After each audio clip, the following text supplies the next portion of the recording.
कौन चाहते हैं कि दरिद्रता मुझसे निकल जाए? कौन चाहते हैं कि दुख मेरे से निकल जाए?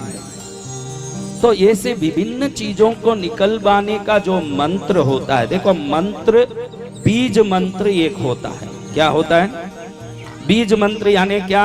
लक्ष्मी का बीज है श्रीम, इसको बीज मंत्र बोलते हैं। बीज डालोगे खेत में, पानी रोज डालोगे, वो अंकुरित होके पौधा बन के, पेड़ बन के फूल देगा, फल देगा, फायदा देगा। इसीलिए हृदय रूपी खेत में मंत्र रूपी बीज को स्थापित करके जप रूपी जल डालते रहोगे तो आनंद रूपी फल मिलेगा। इसलिए इसको बीज मंत्र कहते हैं।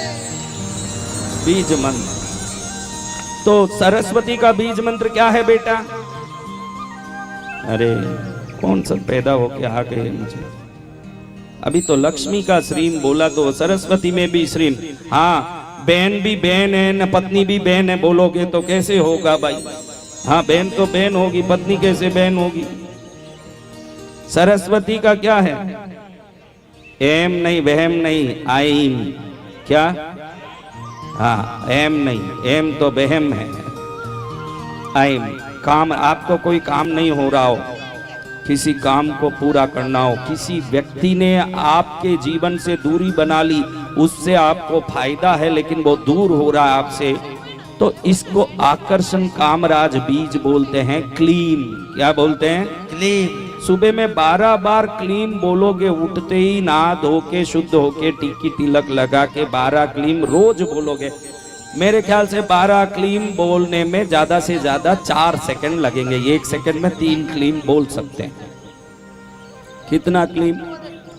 रोज 12 क्लीम बोलोगे तो आपके आभा मंडल में आकर्षण की शक्ति इतनी बढ़ जाएगी, अमेरिका के आदमी को सोचोगे तो भी कुछ दिनों में वो आपको आके मिलने पहुंच जाएगा। इतनी शक्ति कामराज बीज।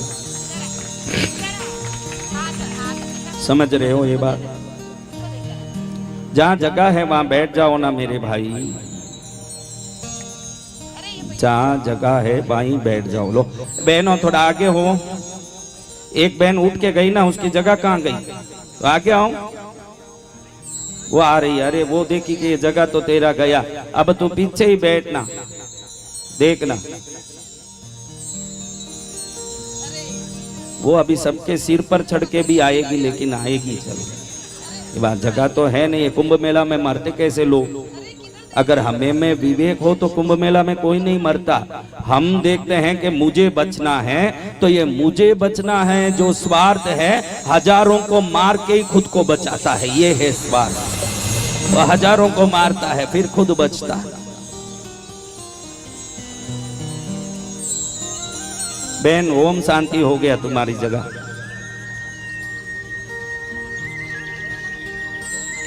भैरू जी नाराज हो गए तुम पर। शिव का अवतार भैरू जी बोल के, भैरू जी का अवतार की कथा सुनते समय उठ के गई। क्या करें, प्राकृतिक विपदा भी तो होती है। देखो, हमको अच्छे समय में पेशाब लगे, अच्छे समय में कुछ नींद आ जाए, तो समझना कि ये भी कर्मों का ही कोई कारण है। जो उसी समय पेशाब क्यों लगे मरे? जो लगना था 1 घंटा पहले लगे, 1 घंटा बाद लगे, वो भी ट्रंकाल इसी समय क्यों बजा रहा है? वो कह रहा है तू नहीं सुनना, जा उठ के यहाँ से। तब वो जा रही है। हमारे कण कण में दाने दाने पर लिखा है खाने वाले का नाम। एक दाना भी मुंह में नहीं घुसेगा जब आपके लिखे नहीं हो वो दाना। एक चावल कहां से प्रयाण करके आता है सोचो? खेत से निकलता है। 6 महीने तक क्या खेत में बारिश नहीं हुई, तूफान नहीं आया, हवा नहीं आया, तो भी वो फसल में टिका रहा। फिर किसान ने निकाला, राइस मिल में ले गया पॉलिश करने, वहां भी टिका।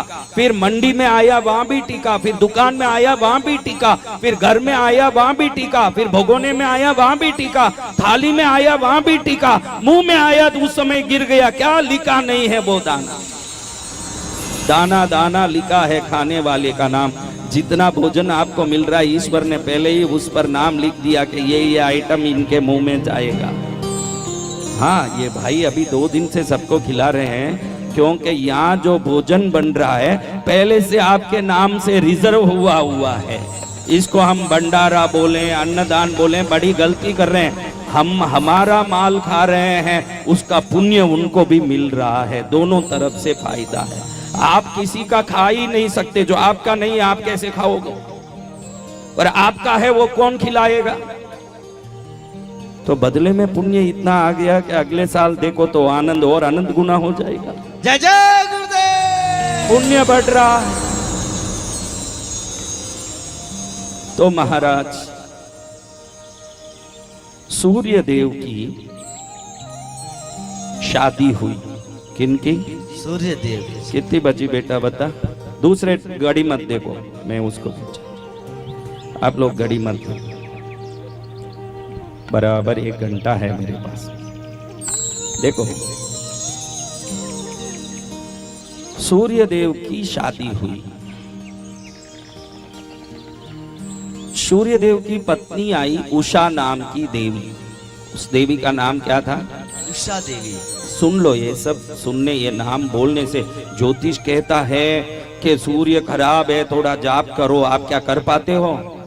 कथाओं में फायदा यही है कि जो हम कर नहीं पाते, गुरु महाराज वो सब नाम हमारे मुंह से निकलवा देते हैं, वो जाप हो जाता है। आपने सुना होगा कि सुबह के समय को उषा काल कहते हैं। कितने लोगों ने ये सुना है? उषा काल सबने सुना है? ऐसे फोकट में हाथ नहीं उठाना, सच्ची में ही सुना। तुम लोग तो राजस्थानी बोपे और ताबीज न खंडे ने यही सुने। मैंने ये देखा है, दक्षिण में जितनी शास्त्र आचार और जितना क्रिया विवेक है और ज्ञान है, ऐसा इन प्रांतों में नहीं है। यहाँ खाली ये फोकट के कोई भी मंदिर में घुस जाए, बीड़ी पीने वाला, सिगरेट पीने वाला, कोट पहना हुआ, वो भी जाके शिवलिंग पर अभिषेक करें। हमारे यहाँ तो गर्भगृह से बाहर से ही दर्शन करना, अंदर प्रवेश नहीं है। यहाँ कोई कहीं भी घुस जाएगा। परमात्मा अनंत कृपालु है तो तू कहीं से बंधन करेगा, जरूर कृपा मिल जाएगी। हाथ लगा के अपनी अशुद्धि उन पर क्यों डालना? अब सूर्य देव की विवाह हुई। देखो, सुबह में जो उषा काल कहते हैं, सुबह सुबह जब सूर्य उगता है एकदम लाल रंग का होता, फिर धीरे धीरे वो स्वर्णरही रंग में बदलता जाता है। ये जो प्रथम लाल किरण है, ये उषा देवी के शरीर से निकलने वाला किरण है। ध्यान रखना, इसको उषा काल कहते हैं। उषा काल यानी सूर्य पत्नी उषा का समय, इसीलिए वो उषा काल है। आज समझ लो ये क्या काल है? उषा काल। तो अब वो जमाना, भाई तेरी शादी हो गई बेटा, तू नहीं तो अभी कुछ रिपोर्ट किया। तुझे मैं बोलता हूँ, शादी करने के पहले तूने अपनी पत्नी को देखा, उससे बातें की, सब समझा, बाद में पसंद आई, फिर तय किया। सही है क्या? ये कलयुग है महाराज। इधर लड़का लड़की से ताज होटल में, मेरिडियन में कहीं मिलता है पहले, फिर ये कहता है कि मुझे ऐश्वर्या राय बहुत पसंद है, वो कहती है मुझे अभिषेक बच्चन बहुत पसंद। अरे नालायक, तुम एक दूसरे को पसंद करने गए, वहां दूसरी पसंद की बातें क्यों कर रहे हो? हाँ, आज की औरतों का तो मुझे समझ ही नहीं आता। ये तो मेरे सामने आई है इसलिए अच्छे से घूंघट पिंगट निकाल के आई है। अभी यहाँ माउंट आबू जाना हो तो यही औरतें जीन्स पैंट पहन के, टी शर्ट पहन के निकलने वाली औरतें। संस्कार आज सिर्फ कथा मंडप तक रह गए। हाँ, कथा मंडप में बहुत जोरदार संस्कार दिखाएगी। यही मैं कई बार देखता हूँ कि इस औरत को कहीं देखा है, हाथ जोड़ के कहती है गुरुदेव आपसे दीक्षा ली ना, गुरु दीक्षा। मैं ही वो मालिनी हूँ। कि मालिनी तुझे माला पहराऊं, ऐसी कैसी हो गई भाई तू? हाँ, स्वरूप दिखा रही है।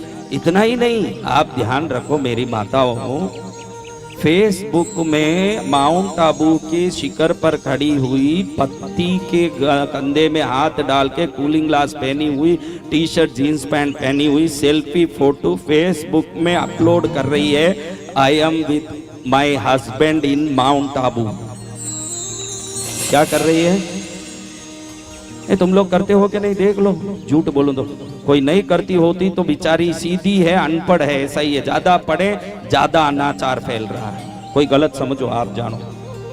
हाँ, अब ये फोटो जो डाला उसमें क्या लिखा नीचे बोलो? मैंने बोला ना अभी, बोलो।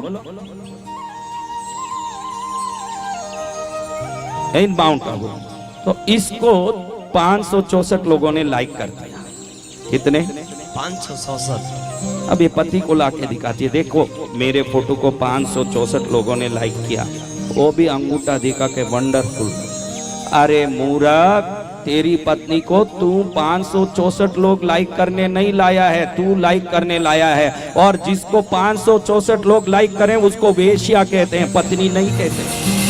पत्नी वो नहीं जिसको 564 लोग लाइक करते होंगे, पत्नी वो होती है जिसको पति लाइक करता होगा। ये संस्कार सब जब मिटेंगे तो भारत की सनातन परंपरा और संस्कृति की सुरक्षा बनी रहेगी, ये जरूरी भी है। खुश हो गए, इनकी पत्नी ने डाला होगा, कुछ न कुछ डाला, क्योंकि बदला वहां नहीं ले सकता है तो कम से कम यहाँ हंस के लेता है बदला, कि चलो मैं हंस लेता हूं थोड़ा। जो भी आदमी भजन में ज्यादा कूदे ताली बजाए तो मैं बहुत अनुभव से जान लिया कि वो भगत नहीं है। जिसके हाथ पैर पत्नी से घर में बंधे हैं वो यहाँ खोल खोल के नाचता है, हाँ वहां कुछ नहीं कर पाएगा, तो यहाँ आके थोड़ा नाच के दिखाता है कि देखो मैं कैसा हूं, कि पग घुंघरू बांधे मीरा नाचे। तो समझ लो महाराज कि सूर्यदेव की पत्नी ईटिंग हो, फिर सेटिंग हो, फिर शादी रूपी फिटिंग हो, फिर 6 महीने में कटिंग भी हो, वो जमाना नहीं था।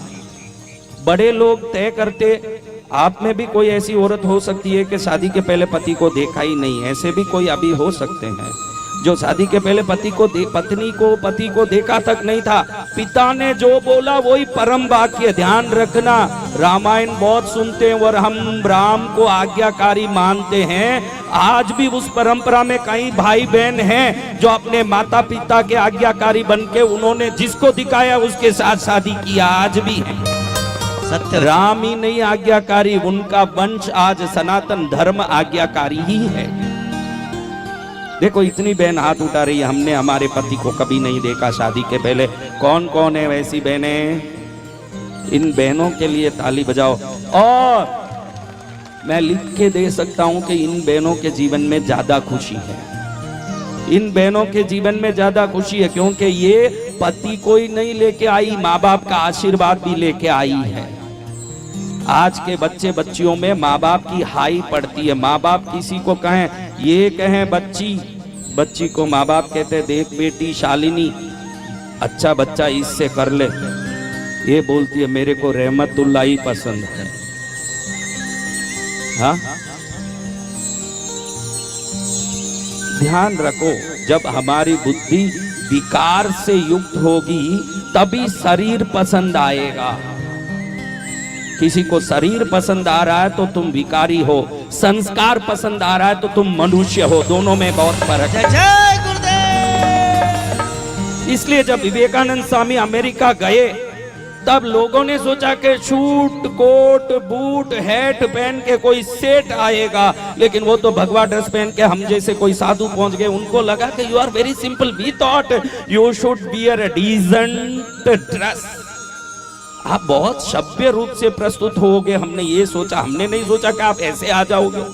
विवेकानंद स्वामी आश्चर्य में पड़ गए कि सभ्यता का अर्थ थोड़ी शूट कोट बूट होता है। विवेकानंद स्वामी ने जवाब दिया, भैया अमेरिका वासियों, आपकी संस्कृति को आपका दर्जी तय करता है, भारतीय संस्कृति को हमारा संस्कार तय करता है, दोनों में बहुत फर्क है। भारतीय संस्कृति को हमारा संस्कार तय करता है, भारतीय संस्कृति किसी दर्जी से तय नहीं होती। उदयपुर में भी मैं देखता हूँ, इन प्रांतों में, मालवा में, मेवाड़ में लोग बड़े सूट कोट बूट पहन के बड़े यूं रोब से आते हैं। ध्यान रखो, किसी दिखावे से ज्यादा आपके अंतर मन खुश है या नहीं टटोलो, वो खुशी का सही रास्ता किधर है उसमें चलो, तब जीवन सार्थक होगा।